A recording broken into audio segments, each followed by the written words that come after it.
যারা বাড়িতে বসে আছেন ভাবছেন পুষ্পাঞ্জলি দেবেন, তাদের জন্য যে মন্ত্রটি বলছি সেই মন্ত্রটি সরস্বতী দেবীর মূর্তির সামনে কিংবা আপনাদের যদি কোনো ছবি থাকে তার সামনে দাঁড়িয়ে হাতে ফুল নিয়ে বলুন, ওং ভদ্রকাল্যই নমো নিত্যং সরস্বত্যই নমো নমো। বেদ বেদান্ত বেদাঙ্গ বিদ্যা স্থানেভ্য এবচ। এষ সচন্দন বিল্লপত্র পুষ্পাঞ্জলি ওং ঐং শ্রী শ্রী সরস্বত্যই নমঃ। ঠাকুরের পায়ে ফুল দিন, আবার বলুন, ওং ভদ্রকাল্যই নমো নিত্যং সরস্বত্যই নমো নমঃ।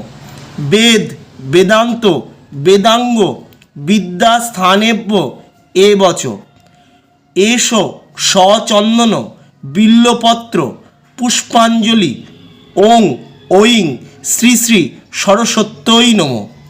আবার ঠাকুরের পায়ে ফুল দিন, আবার হাতে ফুল নিয়ে বলুন, ওং ভদ্রকাল্যই নমো নিত্যং সরস্বত্যই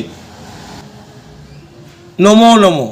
বেদ বেদান্ত বেদাঙ্গ বিদ্যা স্থানেভ্য এবচ।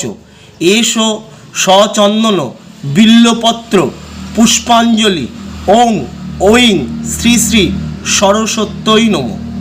এবার ঠাকুরের পায়ে ফুল দিন, এবার খালি হাত মানে হাত জোর করে বলুন, ওং জয় জয় দেবী চরাচর সারে কুচযোগ শোভিত মুক্তাহারে বীণা পুস্তক রঞ্জিত হস্তে ভগবতী ভারতী দেবী নমস্তুতে। ওং সরস্বতী মহাভাবে বিদ্যে কমল লোচনে বিশ্বরূপে বিশালাক্ষী বিদ্যাং দেহি নমস্তুতে। এবার প্রণাম করুন।